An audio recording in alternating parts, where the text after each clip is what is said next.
আমি এখানে দেখাবো কিভাবে ফ্লাশে গ্রেডিয়েন্ট ব্যবহার করতে হয়। গ্রেডিয়েন্ট হচ্ছে একাধিক কালারের সংমিশ্রণ।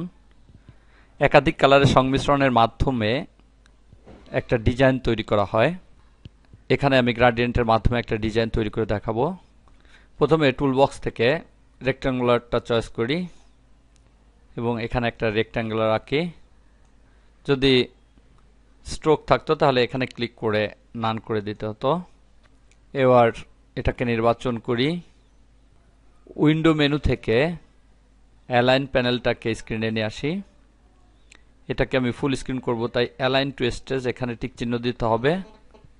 আমি ম্যাচ হাইট পুরোপুরি হাইট করি এবং ম্যাচ হোয়াইট করি, হোয়াইট পুরোপুরি করি, তাও দেখতে পাচ্ছি ফাঁকা রয়েছে। তাই রেক্ট্যাঙ্গেলটাকে মিডলে নিয়ে আসি, এভাবে নিয়ে আসলাম। এরপর এখানে কালার প্যানেলটা নিয়ে আসি। এখানে দেখতে পাচ্ছি স্ট্রোক কালার এবং এখানে ফিল কালার। ফিল কালার যদি চেঞ্জ করতে চাই এখানে ক্লিক করে এখান থেকে চেঞ্জ করা যাবে। এটা হচ্ছে সলিড কালারের রয়েছে। আমি এখানে গ্রেডিয়েন্ট দেবো, তাই এখানে ক্লিক করে লিনিয়ার গ্রেডিয়েন্ট দিলাম। এটা হচ্ছে লিনিয়ার। এটা হচ্ছে রেডিয়াল, অর্থাৎ গোল থাকবে ভিতরে বৃত্তের মতো।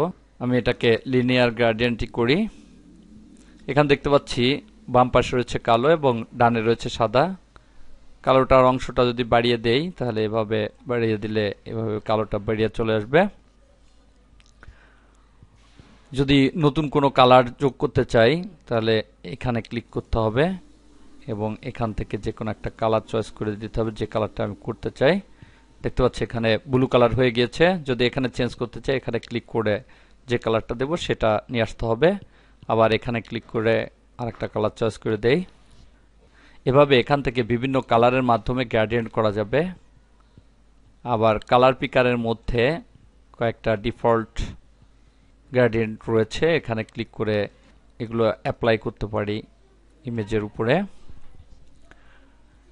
এখান থেকে গ্রেডিয়েন্ট দেওয়া যায় এবং এই গ্রেডিয়েন্টের দিক পরিবর্তন করার জন্য প্রি ট্রান্সফর্ম টুলে ক্লিক করতে হবে পাশে এবং এখান থেকে গ্রেডিয়েন্ট ট্রান্সফর্ম টুলে ক্লিক করতে হবে, অথবা কিবোর্ড থেকে এফ কিটা প্রেস করতে হবে। তাহলে দেখতে পাচ্ছি গ্রেডিয়েন্টের দিক নির্দেশনার জন্য একটা বক্স চলে আসছে। এভাবে বক্সটাকে বাড়িয়ে কমিয়ে ছোট বড় করা যাবে।